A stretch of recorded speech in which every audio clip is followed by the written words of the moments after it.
What's going on, guys? It's time for our digital huddle today, and it's going to be a great weekend at GC. We are on week 2 of our Book of Joshua series, and I hope you've been following along with the reading. And on Mondays, we post what to read, which days of the week, and so throughout the entire series, you'll read the entire Book of Joshua, and then along the way, we just have these amazing messages to help tie it all together.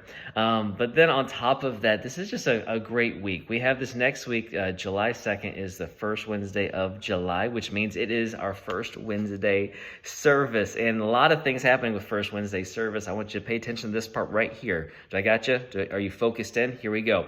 Because first Wednesday, starting next week, changes times to 6:30. Now we're doing this because we heard a lot of people talking about how they would love to be a part of it, but it just is too late for their children and things like that. So the time shift is actually to benefit the family unit, and we want to see families. We want to have children there. It's just a great night for the whole family. And so first Wednesday, there's so many great things happening. It's a great message, great service.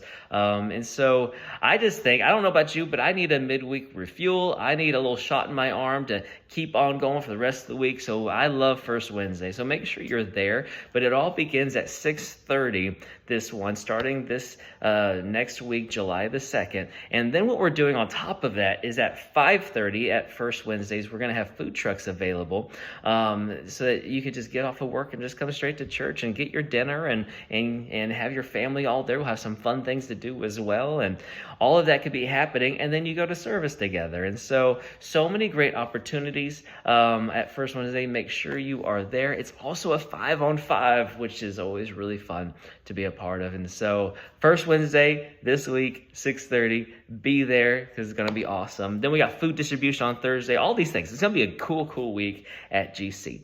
But let's talk a little bit about our book and get ready for this week and get all pumped up with Unreasonable Hospitality, the book that we've been going through, right, on our huddles. And we are in chapter 5, which was talking about corporate smart versus restaurant smart. Now, this whole book is going from the perspective of a top-tier restaurant and how they show so much hospitality and what that looks like in comparison to service. But I love this chapter. It's interesting because it's talking about that there is corporate smart, and then there's also restaurant smart. And they are not necessarily the same thing. See, and the examples that they give are things like at a restaurant, like if you asked for sweet potato fries and they brought you out the regular fries, like you had something wrong with your dish, corporate smart would say, well, make it right, like give them the right side dish. And maybe the person complained about it, like log the complaint, make sure that we know that we made a mistake, and then just make it right. But what would happen if you went above and beyond? What would hospitality look like? What's restaurant smart? And what that is that knowing that sometimes you have to hop outside of the process and the plan. That there's something that maybe is between the lines that is not taught in the handbook, and we can go above and beyond and put people over processes. That's one of our values at GC, is that people are always over the process. So as we go through that, maybe the side dish is wrong and the person complains about it, and the restaurant gives you the right side dish, but then maybe on top of that, they apologize and give you a free meal for the next time you come in.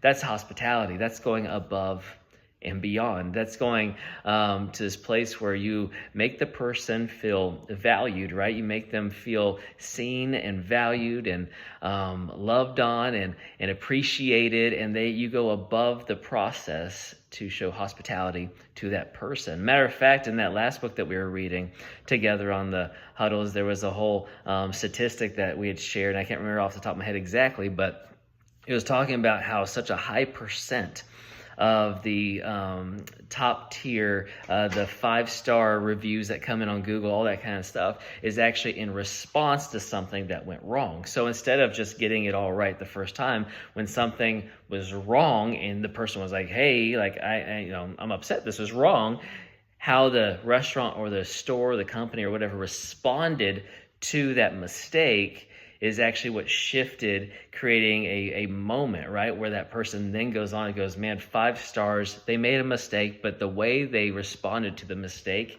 is now something that made an impact on my life, and it's kind of seared in my memory as like I want to do business with them, because even when they make a mistake, the way they make it right is so above and beyond. And so I want to challenge us. What are some ways maybe that this week, and as we're serving, as we're being the hands and feet of Jesus, as we are loving on people as they come in and out of those doors of GC, how can we go above and beyond and say it's people over the process every single time? And maybe we didn't do everything right, and that's okay. But how do we respond when we don't?